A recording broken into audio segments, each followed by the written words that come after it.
Amen. Praise the Lord. We give thanks to God today too for all that He's done for us in the past week.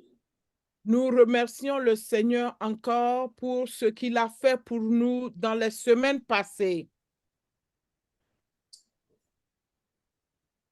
We are on a new thing, and the thing is the parable of the sower.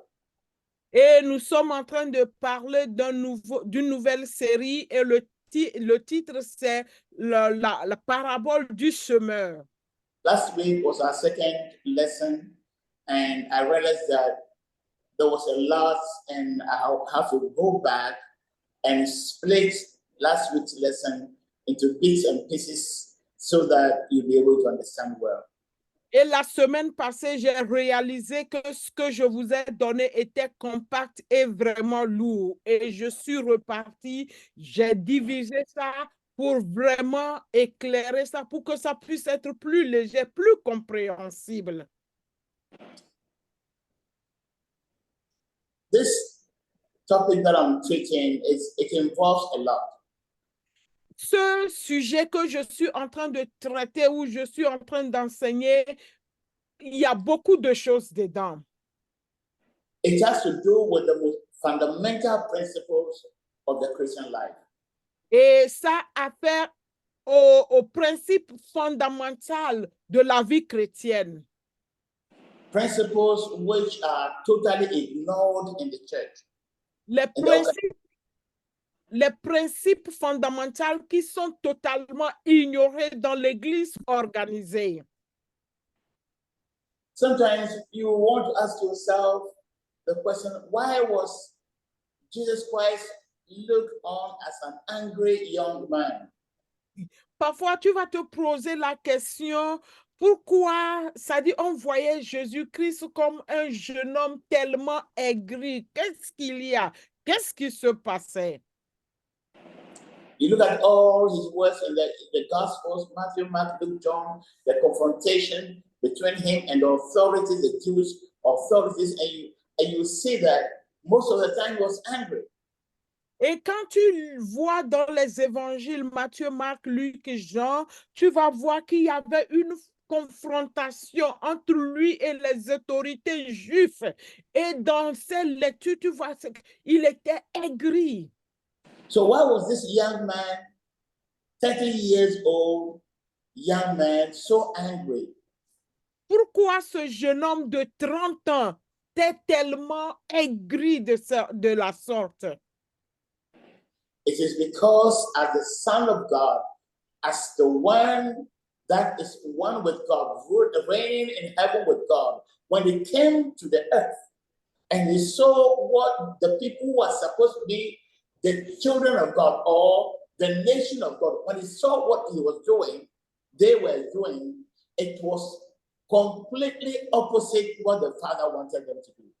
Et en tant qu'enfant de Dieu, en tant que Dieu le Fils, ce qui se passait au ciel, quand il est descendu, ce qui devait être le peuple de Dieu, ceux qui étaient les choisis de Dieu, ce qu'ils étaient en train de faire était carrément l'opposé de ce que Dieu le Père attendait d'eux en tant que peuple élu.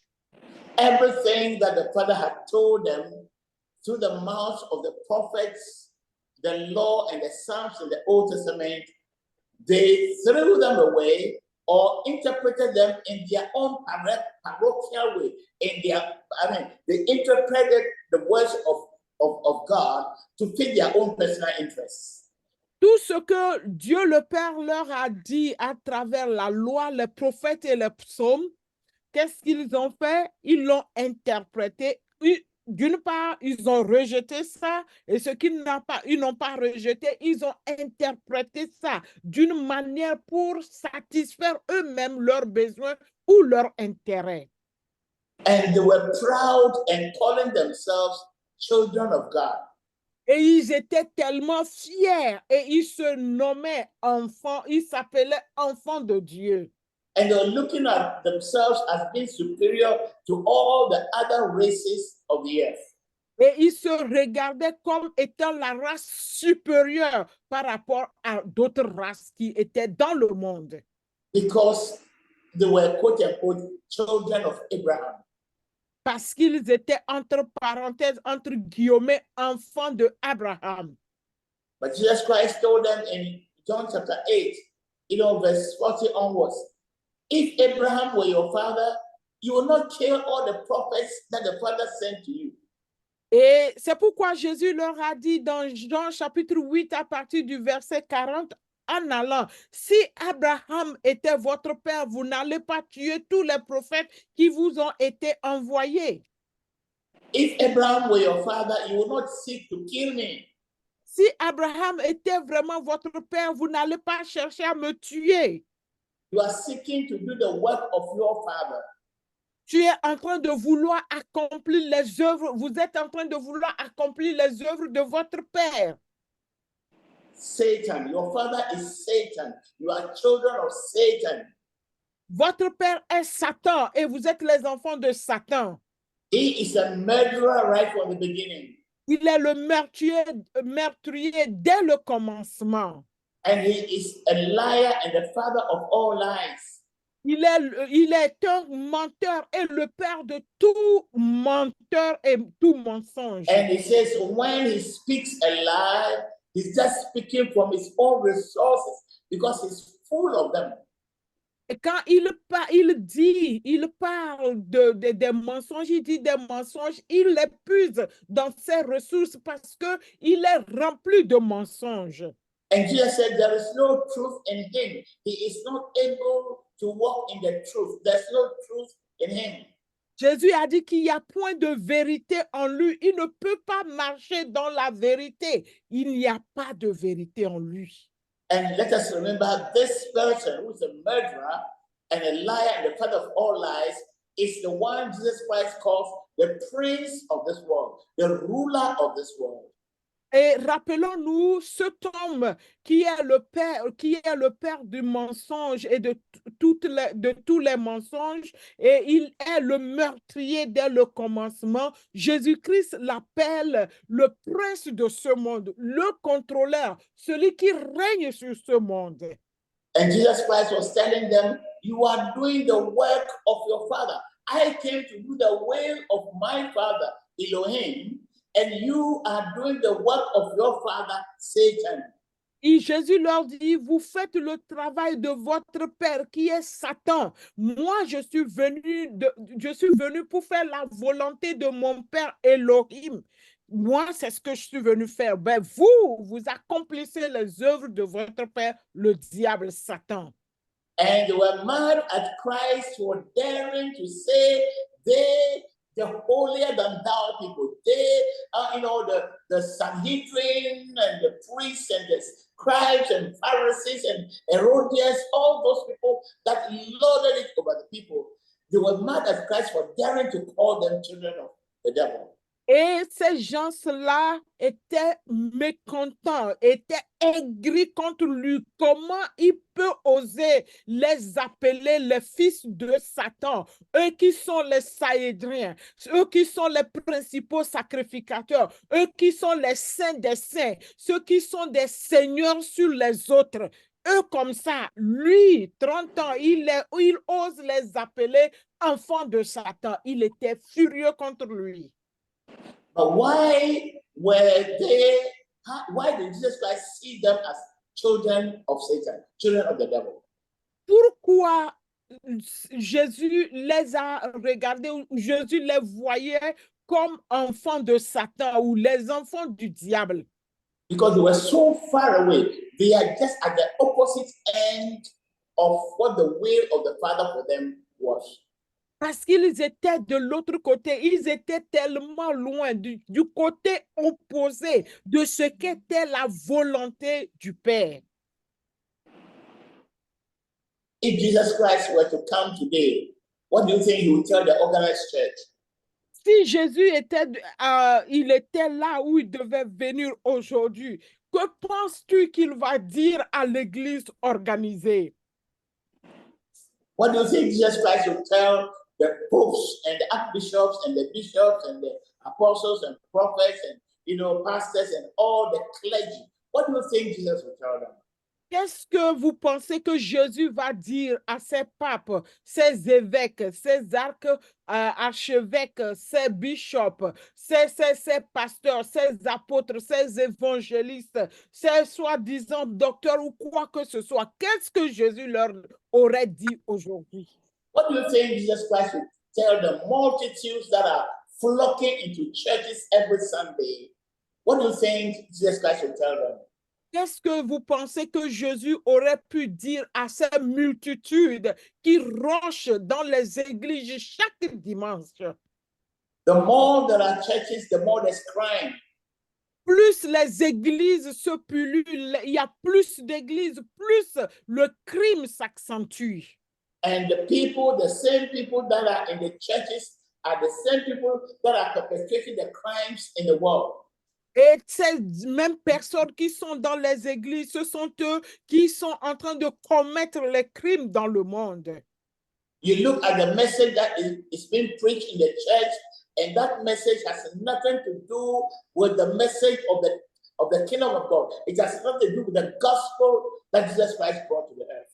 Et quand vous voyez, vous écoutez, vous entendez les messages qui sont prêchés dans ces églises, ça n'a rien à faire avec le message du royaume, la bonne nouvelle que Christ est venu prêcher. And everyone that is thirsty for righteousness, everyone that is walking with Christ would know that the organized church is full of people who neither love Christ nor obey him.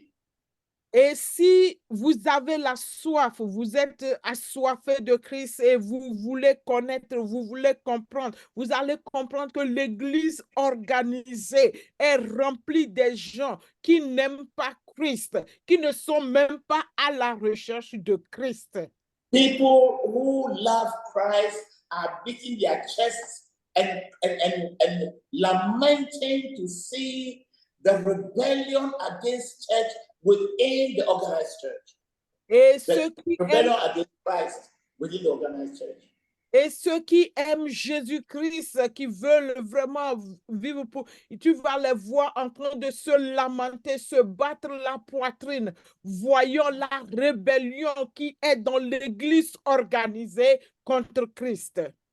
Even those who are not so spiritual, but who were in the church some 10, 20 years ago, they beat their chest and say, wow, how could the church arrive at this point? Is this church what we see today? Is that church? Is that Christian service?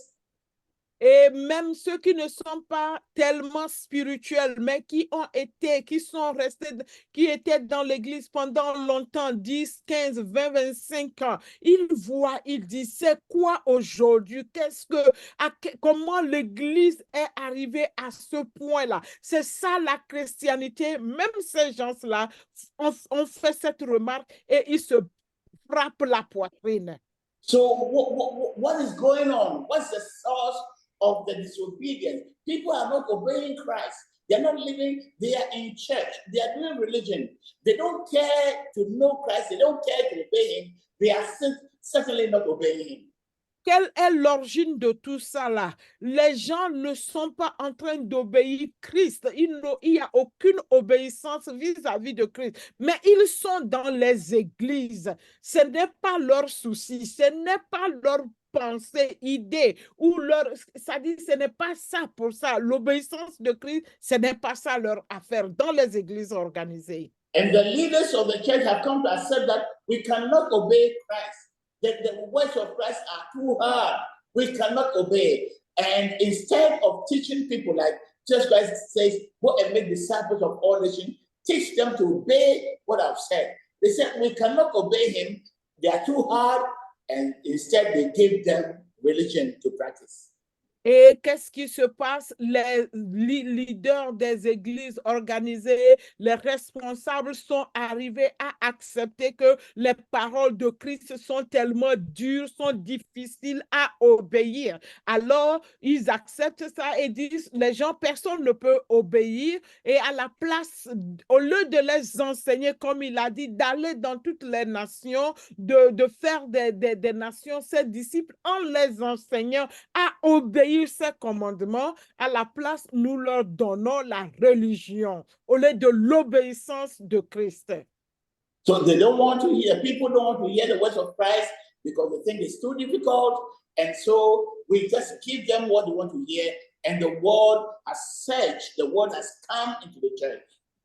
Et nous ne voulons, parce que les gens ne veulent pas obéir Christ, nous leur donnons la religion parce qu'ils se disent que c'est trop dur, les commandements, les paroles de Jésus. Et maintenant, le monde s'est impliqué, s'est invité dans l'église organisée. Le monde est rentré. You hear people, even the church, they keep saying Christianity is difficult. Christianity is difficult. It's on the mouth of many people. But what did you say? What do you say? No, what is Christianity according to you? Who told you it was easy? Tu vas entendre les gens dire la christianité est tellement difficile. Tout le monde le dit. Sur les lèvres de tout le monde. C'est ça, la christianité est difficile. Alors, c'est quoi même la christianité? You want the large part, there are two roads. The wide road is leading to eternal damnation. The majority are following it. It's easy. It's easy. Just go and follow that road. Follow that path like everybody else. Et c'est ça, il parle de deux routes larges. Large et spacieux est cette route qui amène à la perdition. Et beaucoup sont engagés sur cette route-là qui va les amener à la perdition. It says that the road that leads to eternal life is narrow and difficult, and very few find it. Et il dit que le chemin qui amène à la vie éternelle est tellement petit, tellement serré, et difficile. Et c'est un tout petit nombre qui trouve ce chemin-là qui amène à la vie éternelle. So how can someone be in the church for 2 years, 3 years, even become a pastor, become a bishop, and keep saying Christianity is difficult? Yes, the path is difficult. It is a difficult path. Right from the time of Christ, he himself suffered. The apostles suffered. Anyone who wishes to live a righteous life will suffer. Yes, it's a difficult path. Oui, comment quelqu'un qui est dans l'église 2, 3, 4, 5 ans, 6 ans, même qui est devenu pasteur, continue par dire la christianité est difficile. Oui, c'est difficile. Jésus lui-même, il a dit, juste au début, il a dit, et il a souffert. Les apôtres ont souffert. Il a dit que ce chemin est un chemin restreint, difficile, sur lequel, si tu es sur ce chemin, ça ne sera pas facile. C'est ça. So the people who say it's difficult, they say it because they don't know the words of Christ. They've never heard what Christ said in the gospel. Et ceux qui disent que c'est difficile, c'est vrai, c'est difficile parce qu'ils ne connaissent pas les paroles de Christ qu'il a dit dans les évangiles. Ils ne les ont jamais entendues peut-être ou ils les ont jamais lues. Ils ne comprennent rien. They didn't come to the church because they heard the gospel and repented and accepted Jesus Christ. They came to the church because we invited them to join. Ils ne sont pas venus à l'église parce qu'ils ont entendu l'évangile, la bonne nouvelle de Christ qui les a ramenés à la repentance, mais ils sont venus dans les églises parce que nous les avons invités à venir. And when they come, we don't take the time to teach them to know Christ. Et quand ils viennent, on ne prend pas le temps pour les enseigner à connaître Christ. We just write down their names as members and we give them, they begin to pay their tithes and offerings. We give them the program of the church and they keep coming and we expect them to obey all the regulations of the church. And that's it. Et quand ils viennent, nous écrivons leur nom, et comme des membres, ils sont maintenant devenus des membres, nous écrivons leur nom, ils paient leurs dîmes, ils paient leurs offrandes, nous leur donnons les statuts, les règlements de l'Église et ils doivent vivre par rapport à ça et c'est fini, la vie continue. Maybe some of you would think that I'm crazy. What is this guy, this old man? You know, Jesus Christ was an angry young man. I'm an angry old man. What is this old man? What is he about every day? You know, what is he talking about? You should say something easy for us one day. Et peut-être vous allez dire, mais quel est ce vieux homme-là, ce vieil homme-là, aigri, furieux, il nous parle toujours de Jésus. Si Jésus, oui, il était jeune, 30 ans, il est furieux. Oui, moi aussi, je suis furieux, plus qu'un vieux homme furieux. Et il va dire toujours, c'est la même chose, il nous parle de ça. Il va même pas nous dire quelque chose de bon pour que nous aussi, nous puissions apprécier. Oui, je suis furieux. You are not obeying Christ because you don't know him. Tu n'obéis pas à Christ parce que tu ne le connais pas. You don't know him because either you don't seek to know him. It's not, I mean, knowing him is not your problem. That's not why you came. But, or either you don't seek to know him or somebody is not teaching you to know him. Tu ne connais pas Christ. Oui, peut-être tu ne le connais pas, peut-être parce que tu ne cherches pas à le connaître. Ce n'est pas là ton problème. Le connaître n'est pas ta priorité. C'est pourquoi tu ne le connais pas. Ou peut-être on ne t'apprend pas à le connaître. Because you cannot obey someone that you don't trust. Parce que tu ne peux pas obéir à quelqu'un à qui tu n'as pas confiance, sur qui tu n'as pas confiance. The people in the church are not obeying Christ because they don't trust him. And trust means faith.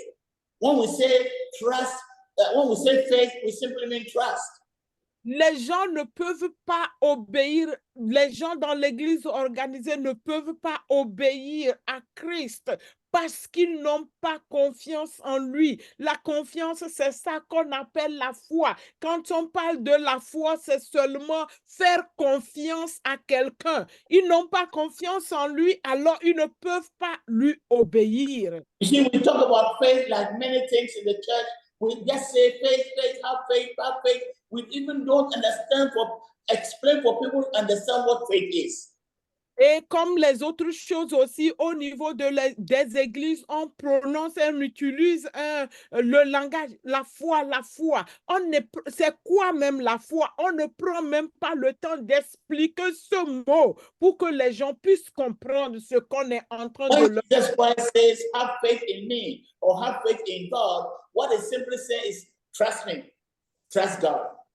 Quand Jésus-Christ dit « Faites-moi confiance », il faut avoir foi en moi et ayez foi en Dieu. Qu'est-ce qu'il voulait dire? Il voulait juste dire « Faites-moi confiance » et faites confiance à Dieu. C'est ce que cela veut dire.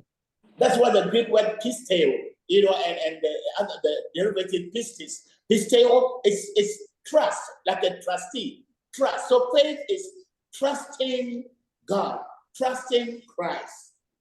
La foi, c'est faire confiance à Dieu, pistio. Ça dit juste, on va changer le mot foi avec confiance. C'est tout. Quand vous voyez foi, ça veut dire faites confiance à Dieu.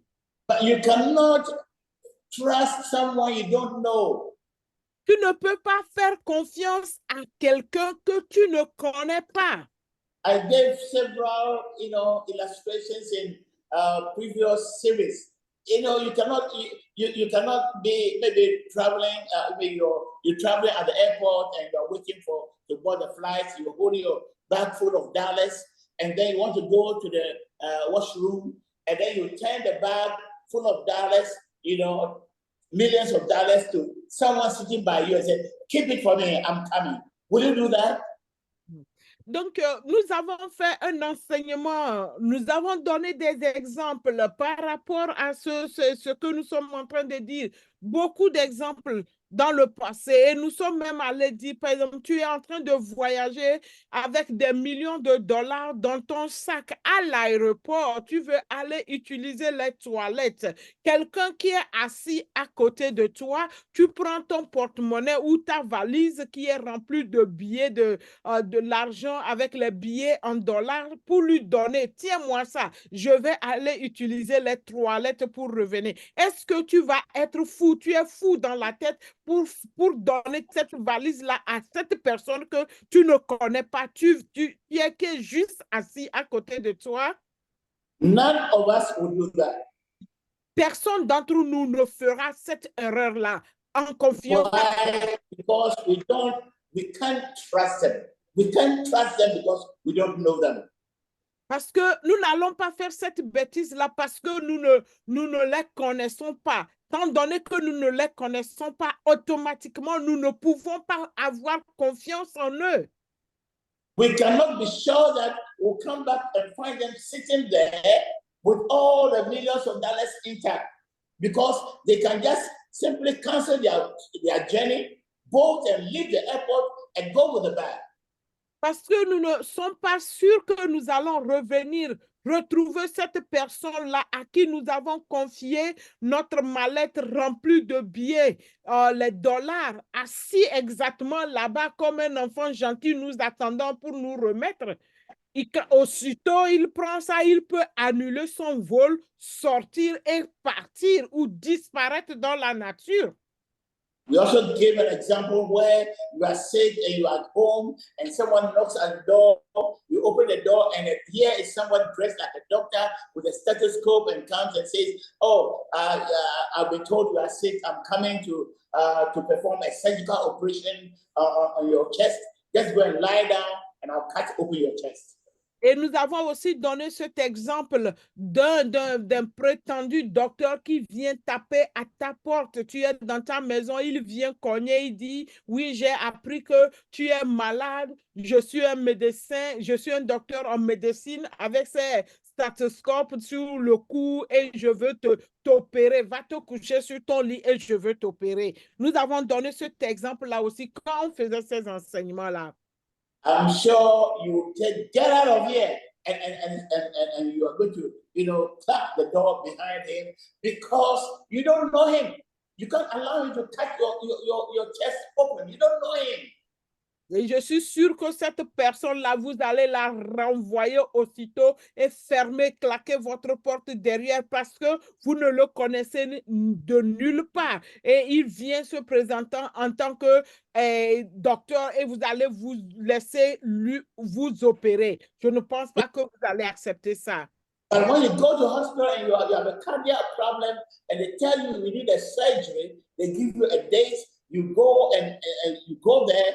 They will remove your dress, they'll give you the hospital dress, they'll let you sit in a wheelchair, and they'll wheel you into the theater, they'll let you lie down, and they'll tell you we're going to cut open your chest. You said yes. They'll tell you the possibility of your survival is 50-50. You said go ahead. Why? Because you trust the system. It's a hospital that is supervised by the government. You trust the government. Et lorsque vous avez un problème cardiaque et vous allez à l'hôpital, on vous donne une date et si ça nécessite l'opération, on dit nous devons vous faire une opération. Il faut revenir tel jour. Les préparatifs sont faits. Vous arrivez à l'hôpital, on vous met dans une chaise roulante, vous changez en pyjama d'hôpital et vous rentrez, on vous amène au bloc opératoire où on vous explique toutes les probabilités. La chance de survivre, c'est 50-50. Et vous leur dites, OK, oui, je suis d'accord. Allons-y, faisons l'opération. Pourquoi vous leur donnez, vous acceptez? Parce que vous avez confiance aux docteurs qui travaillent là-bas, parce qu'ils sont supervisés par le gouvernement. Et le gouvernement sait qu'ils sont là-bas et ils font ce travail qu'ils sont. Et vous, ça vous amène à avoir confiance en eux.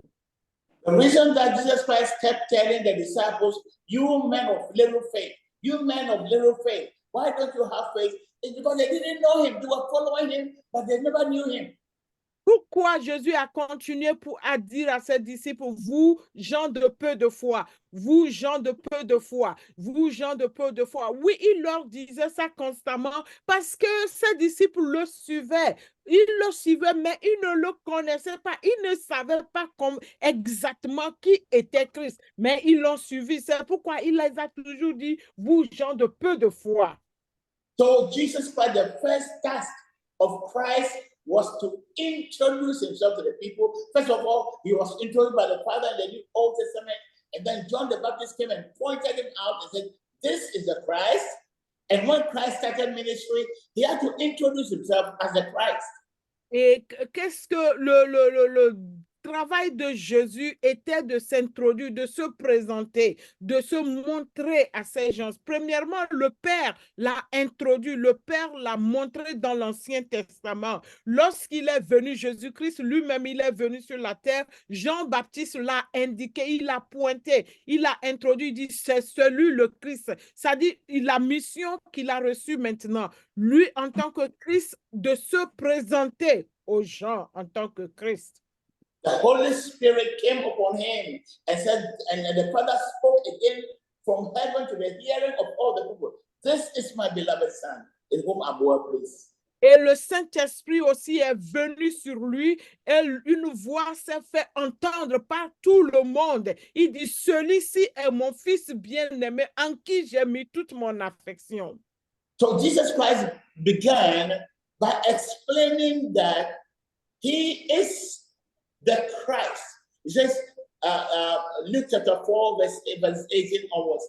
The Spirit of God is upon me because he has anointed me to preach the good news to the poor, to preach the gospel. He has anointed me. He's presenting himself as the anointed, as the Christ, the Messiah. The anointed, the Messiah means the anointed one. Christ means the anointed one. He was presenting himself as the anointed one sent by the Father. Dans Luc chapitre 4, verset 18, le verset dit que l'Esprit de Dieu est sur moi. Il m'a oint pour que je vienne annoncer la bonne nouvelle aux pauvres. Il est en train de se présenter, le Christ, le Messie, ce qui veut dire l'homme qui a été oint. Cette personne sur laquelle l'onction de Dieu est pour venir faire un travail spécifique. Ce travail était d'annoncer la bonne nouvelle aux pauvres. Donc, c'est lui, loin, le Christ, il se présentait. C'est moi que le Père a oint, c'est moi que le Père a donné cette tâche-là pour venir faire ceci. Il m'a oint pour venir faire cette tâche. When at the synagogue in Capernaum, Jesus Christ took the scroll of Isaiah and read Isaiah chapter 61, verses 1 and 2, the same verse that he quoted in Luke chapter 4, verse 18. The Spirit of the Lord is for me because he has anointed me to preach the good news of the kingdom of God. When he finished, he said, this prophecy has been fulfilled today. He's telling the people that the Christ has come. I am the Christ. I am the anointed one. Et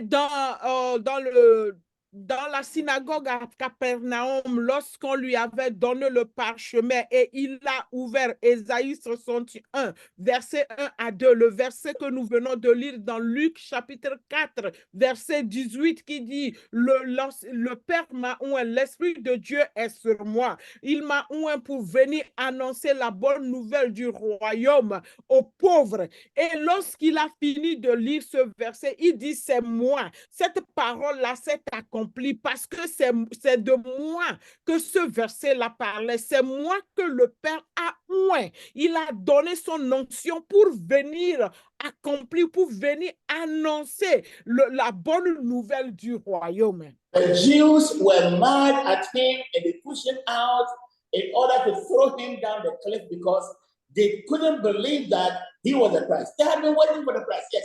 They know the Christ will come. They were waiting for the Christ, but they didn't accept Jesus Christ. They didn't accept Jesus as the Christ.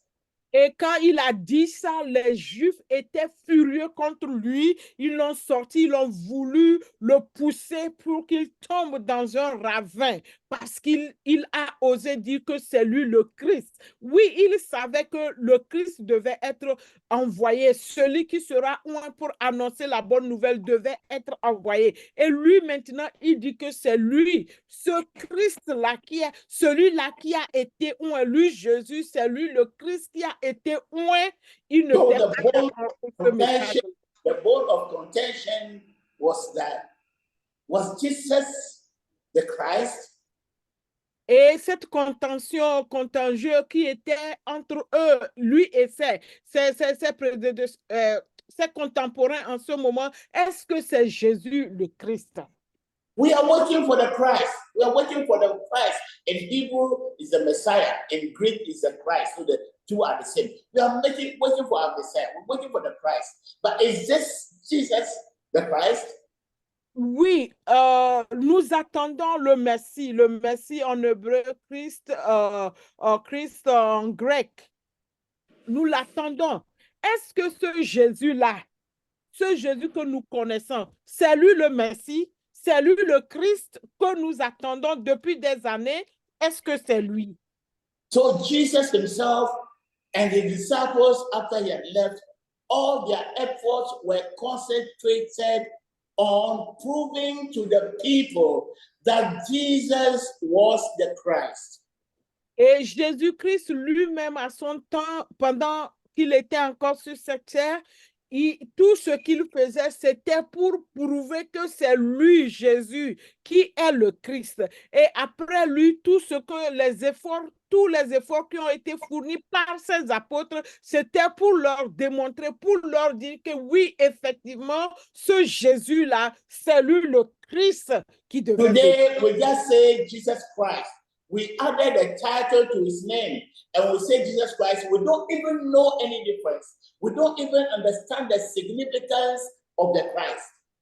Et aujourd'hui, nous disons seulement Jésus-Christ. Nous avons ajouté son titre Christ à son nom Jésus et nous le disons. Nous ne savons pas l'explication de ce que nous disons et nous le disons seulement. Nous sommes là avec le flot et nous avançons. On ne comprend rien du tout. And it is because we don't understand. They just gave us Jesus Christ, Jesus Christ. We think that Christ is part of his name. We don't understand that title, Christ. It's part of the reason that we don't obey him. Parce qu'on nous dit c'est Jésus-Christ, Jésus-Christ, et nous l'avons accepté comme Jésus-Christ. Nous ne comprenons même pas ce que Christ veut dire, que Christ c'est le titre. Et qu'est-ce que cela veut dire? Parce que nous ne comprenons pas, nous ne cherchons pas à comprendre. C'est pourquoi nous ne lui obéissons pas.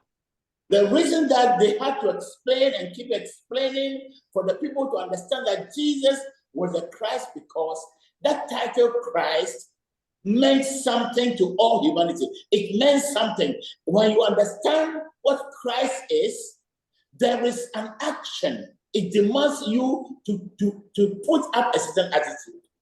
Et parce qu'ils ne comprennent pas le titre Christ, et ils ne comprennent that they had to explain. They kept explaining for the people to understand was that the title Christ was very significant. It had all all to do with everything that the Jewish nation was waiting for and what the whole world was waiting for. La raison pour laquelle il fallait expliquer et réexpliquer le titre Christ, il fallait le faire à tout prix parce que ce titre Christ impliquait tout ce que les Juifs attendaient. Ce titre-là impliquait tout ce que le monde entier doit avoir, attend, et toutes les implications que ce titre Christ-là donnait. Donc, c'est pour ça qu'il devait expliquer, réexpliquer pour que les gens puissent comprendre c'est quoi le Christ. In John chapter 20, verses 30 to 31, John 20, 30 to 31, there the Apostle John writes, and truly Jesus did many other signs in the presence of his disciples, which are not written in this book. Verse 31. But these are written that you may believe that Jesus is the Christ, the Son of God, and that by believing, you may have eternal life. Amen. Jean chapitre 20, verset 30 à 31. Jean 20, 30 à 31 dit, et en vérité, Jésus a fait beaucoup d'autres signes en présence de ses disciples qui ne sont pas écrits dans ce livre. Verset 31, il dit, mais ceux qui sont écrits mais ceux-ci sont écrits pour que vous croyiez que Jésus est le Christ, le Fils de Dieu, et qu'en croyant, vous ayez la vie en son nom. John the evangelist was saying that the whole reason why I've written, the whole reason that I've written all this miracle, the whole reason that I've written everything that I've written is that you will believe that Jesus is the Christ. And by believing that, you'll be saved. You have eternal life. Jean dit que j'ai écrit, j'ai mis tous les miracles qui ont été faits. La raison pour laquelle j'ai écrit et j'ai mis tout ça là, c'est que vous croyez que Jésus est le Christ, le Fils de Dieu. Et qu'en croyant, vous ayez la vie en son nom. Acts chapter 5, verse 42. Acts 5, 42. And daily in the temple and in every house, they did not cease teaching and preaching that Jesus as the Christ. Et dans Actes chapitre 5, verset 42, il dit, et chaque jour, dans le temple et dans chaque maison, il ne cessait d'enseigner et de prêcher Jésus comme le Christ. Next week, we'll go further and take verse after verse, and you realize that the main message of the apostles was to prove to the people that Jesus was the Christ. Again, you see, we just say Jesus Christ, as if that is a name. No, his name is Jesus. The Christ is a title, and we need to understand that title to know who he really is. Et la semaine prochaine, Dieu aidant, nous allons prendre ligne par ligne, expliquer tout ça là clairement. Aujourd'hui, nous combinons tout, son nom et son titre. Nous disons Jésus-Christ, Jésus-Christ, ne sachant pas que Christ est le titre de ce Jésus-là. Jésus, c'est son nom et Christ est le titre. Et qu'est-ce que ce titre-là implique? Qu'est-ce que ce titre-là représente? Ça dit, quelle est la raison d'être de ce titre? Il faut que, si nous ne comprenons pas cela, ça sera difficile. Nous ne pouvons pas l'obéir. Parce que quand il y a ce titre Christ, il y a une implication. Ça demande des actions. Ça demande une réaction lorsque tu comprends le titre de Christ. So we see when for instance, many of you are not Ghanaians, you speak different language, you don't understand the Akan language. But if I should tell you that Brother Felix, we have a brother there in Massachusetts, he's online right now. If I should just come and say to you, Sister Hannah, Brother Felix is the Otufo. Brother Felix is Otunfo. I mean, I'm telling you something. If I should tell you, Sister Hannah, in New York, I say, Brother Felix is Otunfo. Sister Hannah, can you open your microphone and tell me what your reaction will be? Per exemple, I have no idea. I heard Felix, but I have no idea. Okay. But la plupart ici ne sont pas ghanéens. Nous sommes multilangues, multi-quoi. Par exemple, Anna est à New York, Félix est dans le Massachusetts. Et nous tous, la plupart ne comprenons pas la langue Gan. Une langue est parlée au Ghana. Et puis Akan. La langue Akan. Et l'apôtre Marc vient, il dit à Anna qui est à New York, Félix is Otunfo. Félix Ah, est Otunfo. Félix est Otunfo. Anna, So, ne comprends so, pas. so, so Anna said he knows Felix, but he has no idea what Otunfo means. Anna dit que quand elle a répondu, elle dit oui, le nom Félix, elle sait, mais Otunfo, ce que ça veut dire, elle n'a aucune idée. You see, that is why he has no idea. If I was standing with her and Felix comes near to us, and I introduce Felix to her, and I say, "Oh, this is Felix. He is Otunfo." He said, "What does that mean?" You know, Par he doesn't exemple, understand what it means. je suis avec Anna, on discute et voilà Félix qui se présente. Et Anna ne connaissant pas Félix, je veux présenter Félix à Anna. Je dis, Anna, voilà Félix, Félix Otunfo. Anna sait que le nom, c'est Félix Otunfo. Qu'est-ce que ça veut dire? Oh, oh, oh, personne ne sait. Okay, but if Anna understands that Otunfo means the all-powerful, the one who has power in a sense. Otunfo means the all-powerful. If he understands that word, and I said, this is Felix. He is Otunfo. He asked me, how is he Otunfo? I mean, how is it that he's Otunfo? He wants to know further. Donc, comme on le disait, je présente Félix à Anna, je dis, je dis Anna, Félix est Otunfo. Et Otunfo, au fait, ça veut dire le tout-puissant. Il est fort, il est tout-puissant, il peut tout. Donc, quand je vais dire Anna, Félix il est Otunfo, Anna voudrait savoir sur quel plan, comment est-il le tout-puissant, comment est-il fort, comment est-il celui qui peut tout. Elle va être curieuse de savoir dans quel domaine et comment il est le Otunfo. And when I take time to explain to her why I'm saying that Felix is Otunfo, and she understands and knows that, oh, it means that Felix can help me in my problems. Then you will see that her reaction will change. Now she will begin to bring Felix and she wants to tell him his problems.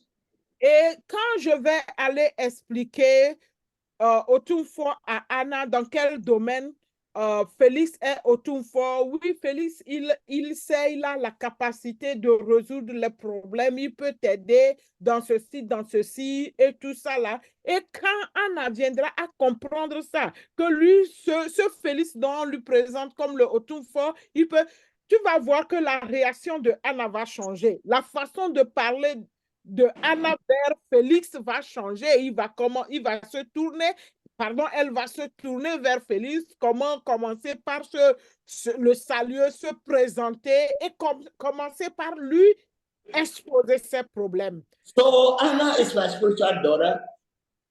By virtue of me presenting Felix as Otunfo, and Anna can now have confidence to share with Felix his problems and know that, oh, I can trust this man because it is Apostle that presented him. And Apostle introduced him as Otunfo. Et Anna étant ma fille spirituelle, et moi introduisant Félix à Anna comme le Otunfo ou le Otunfo, Anna ayant confiance en moi en tant que père spirituel et étant que c'est moi qui lui ai introduit, elle va immédiatement avoir confiance aussi en Félix parce que c'est par le biais de l'apôtre que je rencontre. Donc, ce qui veut dire que l'apôtre Marc a confiance en Félix. C'est pourquoi il le présente à moi comme à Anna comme le Otunfo. So today I just want to lay emphasis that his name is Jesus. Jesus is a translation into Greek of two Hebrew names. OK. Aujourd'hui, je vais juste qu'on comprenne que son nom, c'est Jésus. Et Jésus, c'est l'interprétation, la translation de deux noms grecs qui ont formé Jésus. No, it is actually the name Jesus is the English rendition of the Greek name Jesus. Jesus in Greek, and the English made it Jesus, and the French made it Jésus. OK. Je voudrais que vous compreniez aujourd'hui, en grec, on dit Jesus. Ce nom Jesus, c'est ça que les Anglais ont traduit, non, les Français ont traduit Jésus. Et c'est la même chose. Les Anglais disent Jesus. C'est Jesus en grec. The Spanish says Jesus. Et les Hispaniques disent Jesus.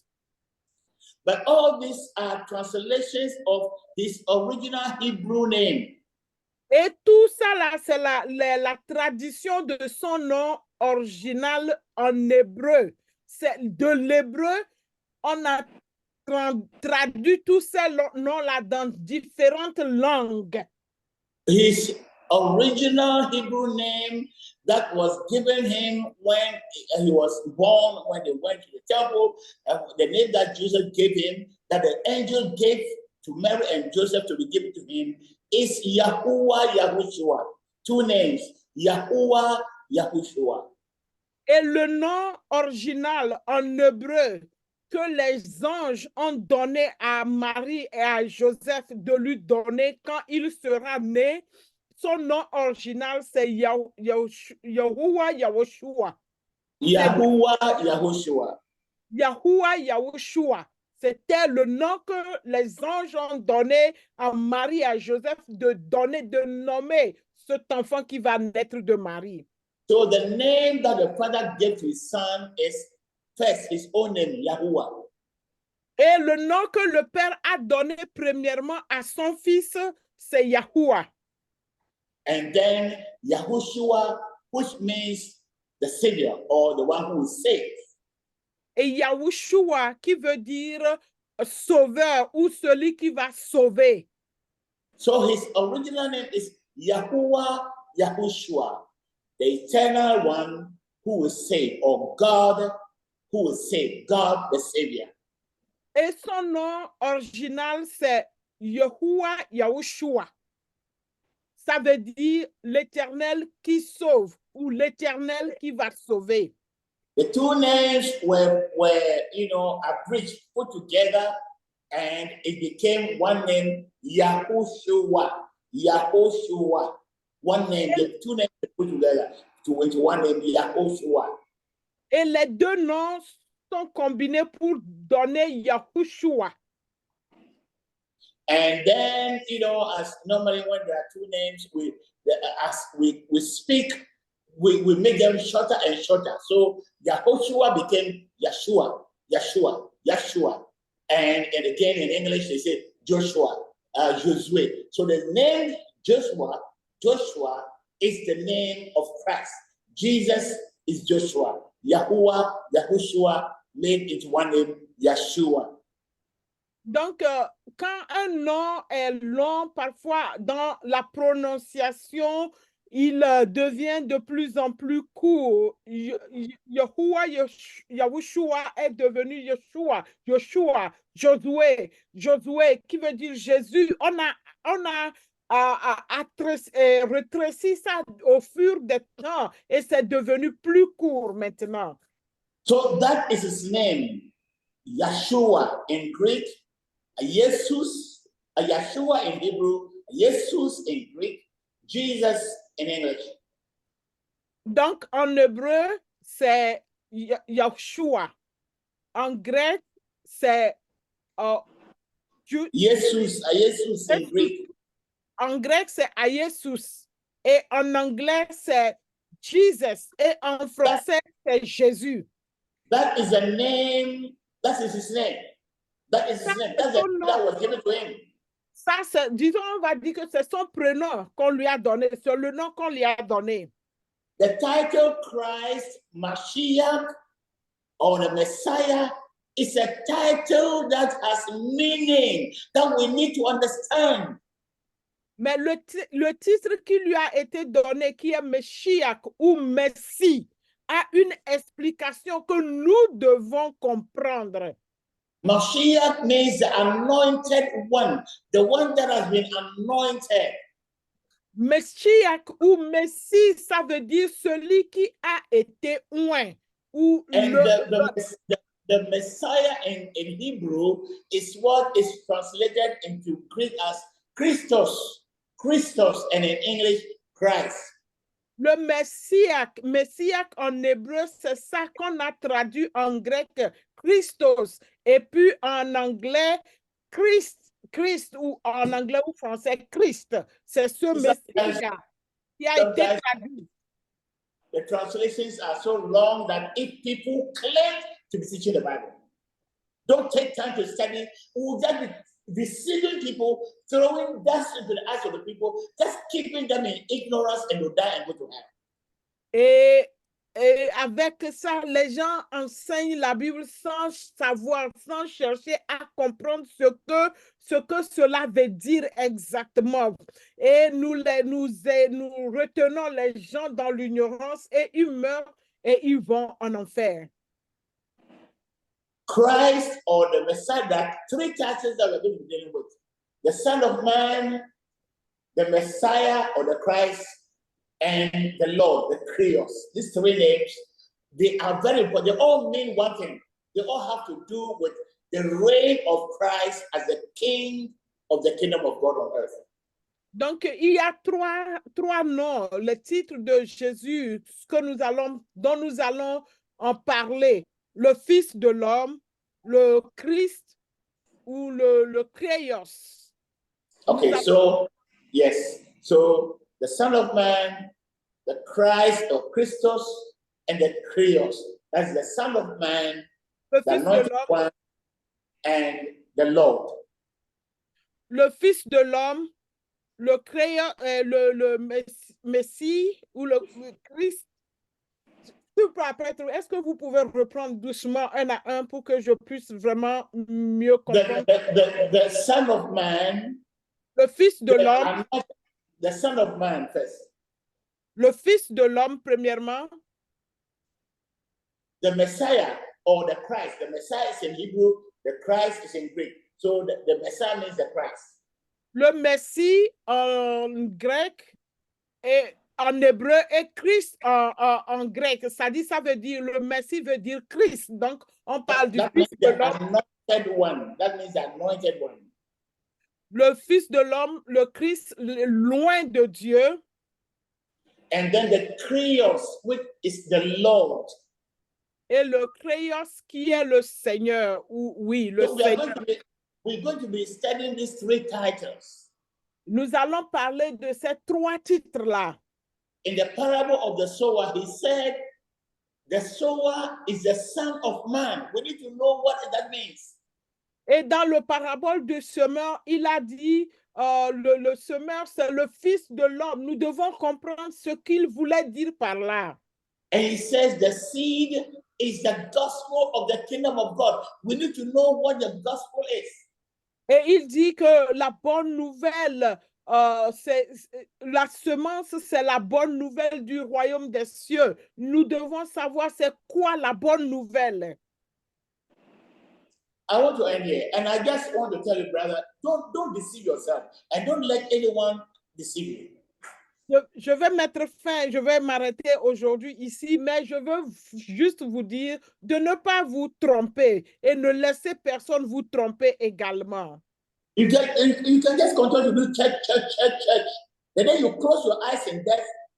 That's where you see where you are going. You realize that you don't know Christ, you have no relationship with him, you've not served him, you don't love him, you've loved the world, you've loved the religion, and that you are not going to him, despite what your pastor promised you. Et ne te déçois pas, ça dit ne laisse personne te décevoir, seulement continue par pratiquer la religion. C'est le jour que tu vas mourir, tu vas fermer tes yeux dans la mort, que tu sauras que tu n'as même pas connu Christ, tu ne l'as même pas aimé, tu n'avais même aucune relation avec lui et tout ce que tu faisais, c'était la religion, c'était parce que tu aimais le monde, c'est le monde qui t'importait et tout ce qu'on te disait, c'était pour ton dans ton intérêt. Et ton Many pasteur, of us are just living. Well, we just go to church and doing all the religious things. We love the world. We love the body. We love the things of the world. We are not making any effort to understand what Christ came to do and what Christ demands from us. We are not willing to listen. We just want all the pleasure of the world, all the things of this world, the gold, the diamonds, the houses, the cars. That's why we are going to church. And that is religion. But the day you die, and it could be any day, it could be any time when God calls you home. That's when you see that you deceive yourself. donc c'est le jour que tu vas mourir que tu vas comprendre. C'est parce que nous aimons le monde. Nous allons à l'église. Nous pratiquons les rituels. Ça dit les coutumes de l'église. Nous aimons le corps. Nous aimons les plaisirs. Nous aimons les richesses, les diamants, les maisons. Tout ça là pour jouir, pour qu'on puisse nous voir. Mais nous ne comprenons rien de ce qui se passe avec Christ. Nous ne cherchons même pas une relation avec lui. Nous ne désirons même pas et nous avalons tout ce qu'on nous dit parce que ça nous plaît, parce que ça sert à notre intérêt. Reste tranquille. Le jour où tu vas fermer tes yeux dans la mort, c'est là que tu comprendras que toi, là, tu es directement sur le chemin de l'enfer. Next week, I will explain to you why you obey your pastor more than Christ. La semaine prochaine, je vais vous expliquer pourquoi vous obéissez à vos pasteurs plus que Christ. I will explain to you why you love your church more than Christ. Je vais vous expliquer pourquoi vous aimez plus vos congrégations, vos églises, plus que Christ. And I will make you understand that it doesn't matter what your bishop promises you. He will not take you to heaven. It is Christ that will take you to heaven. And for Christ to take you into heaven, you must be living in his kingdom now. While you are alive, you must be within the kingdom. Je vais vous expliquer, je vais vous démontrer par A plus B que votre bishop, votre pasteur, votre apôtre qui vous promet le paradis ou le ciel ne pourra pas vous amener au ciel. C'est juste seulement Jésus-Christ qui va vous amener au ciel. Et pour vous amener au ciel, il y a un royaume dans lequel tu dois vivre, tu dois être participant, tu dois être membre, tu dois être habitant de ce royaume-là sur cette terre avant que Jésus-Christ ne vienne te chercher pour t'amener au ciel. Seul lui va t'amener au ciel, pas par ton pasteur ni bishop. If you love someone and you love to see the person saved, invite the person to the service next week. S'il te plaît, tu aimes quelqu'un, quelqu'un t'est cher et tu veux que cette personne soit sauvée, invite-le le dimanche prochain qu'il vienne écouter le message. Father, we thank you for your word this morning.